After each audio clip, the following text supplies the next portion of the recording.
Hello. Do I need that microphone? Okay. Have you ever looked into another animal's eyes and wondered what it was thinking?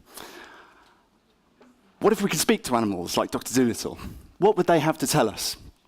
This project uses technology to try to explore this idea. We know that the world's in a pretty shocking state. There are unprecedented challenges. Microplastics in the ocean are a huge problem. But what kind of action can one person make? Well, small creatures doing small actions add up to big results. Try talking to a termite. The problem is that we know that new changes in the law mean that people aren't using one less plastic bag or one less plastic bottle. So perhaps we should try talking to the dwellers of the ocean and see if we can understand their story and how it might help us to change our behavior. Hello there. Good morning. Is it morning? I can't tell. I don't have a brain or an optic nerve. You must be a talking jellyfish. How are you today? I like it here in the north. I like cold seas. I've been all around the Arctic and the North Atlantic, but home is always my favourite. Good old Irish Sea. You've got a very deep voice. Are you a big jellyfish? 35 metres or so. That's pretty big. Sure.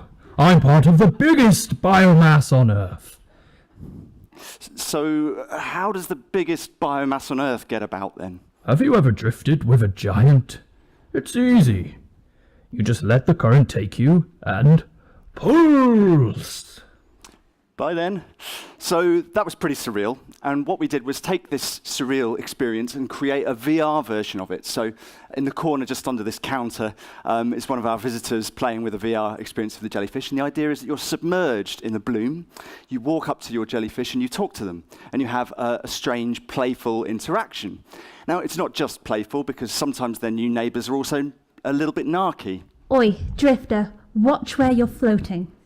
And the idea is that, as well as having these kind of playful, gamified interactions, there's also a competitive element. So the kids here are completing their jellyfish fact cards inside this quite large installation, which is designed to make you feel like a part of the ocean. Or an optic nerve. Mind out! My tentacles can look big to little things like you. What's that? How big? Well, someone told me you could fit 3 buses in there. 35 metres or so. That jellyfish is particularly proud of himself. So we've run this installation at various festivals for all kinds of ages, but the target audience is really young kids. We want to get them while they're young. And we know they're having fun because they give us feedback like this, but what about the conservation messaging underlying that? What about the plastics? So to measure whether they were actually taking note of this idea, we strew the installation with plastic on the floor and see how much is recycled at the end of each session. And of course, we also gave the plastic a voice inside the VR. Hey you, where am I? Why is it so wet down here? Sorry to show. The plastic's a bit confused about why it's in the water. So I'd like to let some of our visitors explain whether they got the message and what they thought of the experience. Darcy and Anna are 7 and 8 years old. Yes, I did. The orange one. Oi, drifter, watch where you're floating. Is it about trying to stop people from putting plastic in the sea? Yes. And just randomly littering?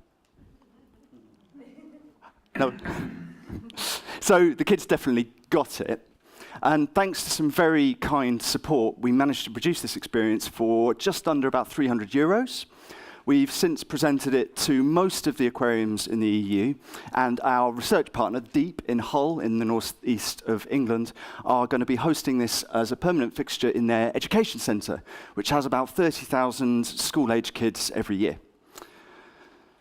I haven't had much time to talk to you about some of our other talking animal experiences, Vernon the talking vole, or Cookie the singing gharial crocodile, who you saw very early on. So for now, let me finish up by saying that the idea is to anthropomorphisize these creatures, to give them a voice, and to try to create playful, fun, interactive spaces which are memorable, and also encourage kids to try to do small actions for big changes. Thanks very much.